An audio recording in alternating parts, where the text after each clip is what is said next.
I like your shoelaces. Thanks, I stole them from the president.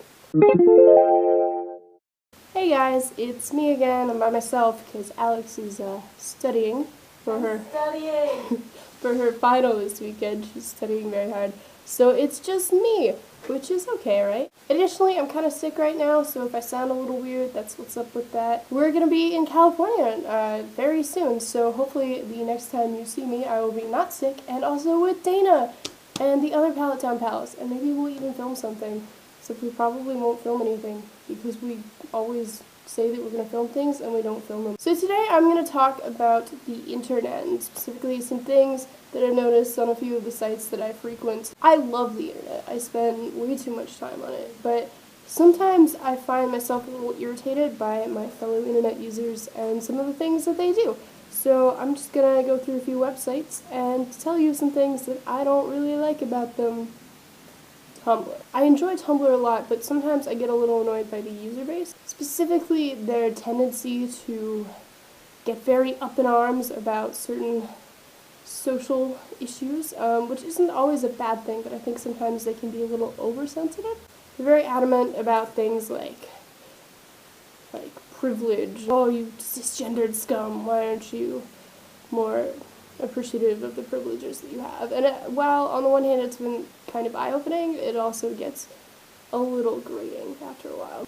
And then let's talk about the Tumblr code. That's the stupidest thing I've ever heard. Why would you ever address someone like that? A stranger, no less. I understand that that can be fun to find other users at the site, but you're not really guaranteed to automatically get along with someone just because you've used the same social media platform.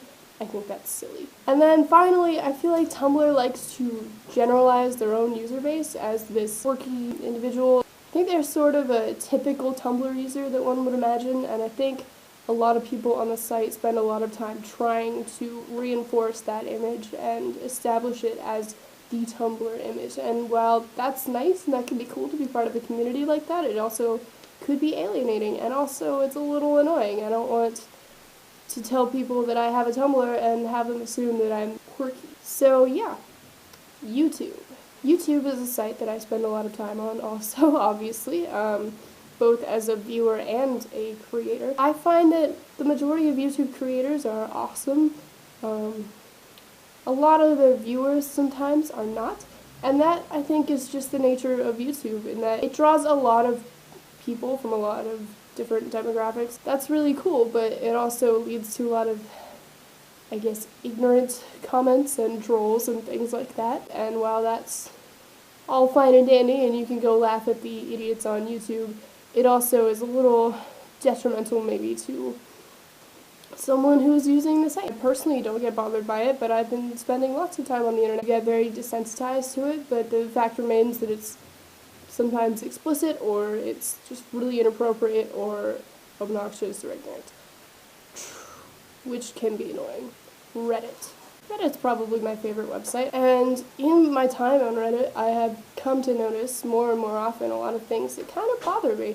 The first and the most obvious is that I am a female, and being a female on Reddit is kind of difficult. There are no girls on the internet. It's generally assumed, and I do this as well, that you are a male user, and so if any comment that you post is going to be assumed from the male perspective. If you identify yourself as being a female on Reddit, you will likely have your account history crept upon in order to find pictures of you, whether they're explicit or not, and there are even novelty accounts that will check your post history and then post whether or not you posted on or Gone Wild. It happens too often. There's two factions, maybe more, I guess, on Reddit. I guess three. There's those who are completely indifferent to the subtle sexism. There's those who are very outspoken against it and maybe even exaggerate it, and then there are those who perpetuate it. You kind of notice more often the longer you spend the little things that slowly add up and become more irritating.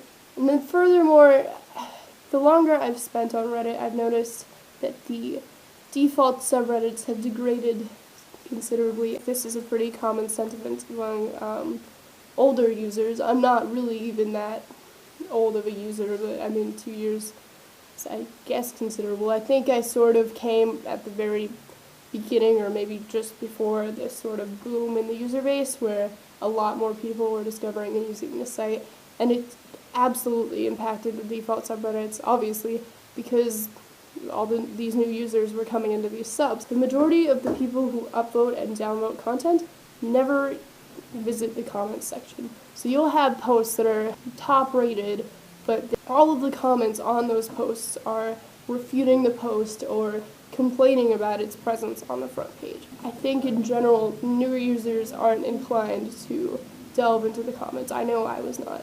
But that's really a lot of where the quality content lies. And then furthermore, reposts are becoming a bigger problem, and that is also partially due to the increased number of users. A lot of the times, the people uploading that content are seeing it for the first time, but you will end up seeing the same content in a week or even a day or 2 days, and that becomes irritating. You're not getting fresh content. But yeah, all in all, while obviously there are downsides to all of these sites, I think that the internet creates an opportunity for a lot of people to be creative or share their ideas and their opinions, and that's excellent. In general, I really love spending time on those sites, and I don't think necessarily that your takeaway from this should be that these sites are bad or that they really need improvement. I mean, obviously everything could use some improvement, but that's okay. So all in all, it's really not that bad, but I just wanted to share some things that have gotten on my nerves in the past, and hope that maybe you've been enlightened or you found this interesting or something.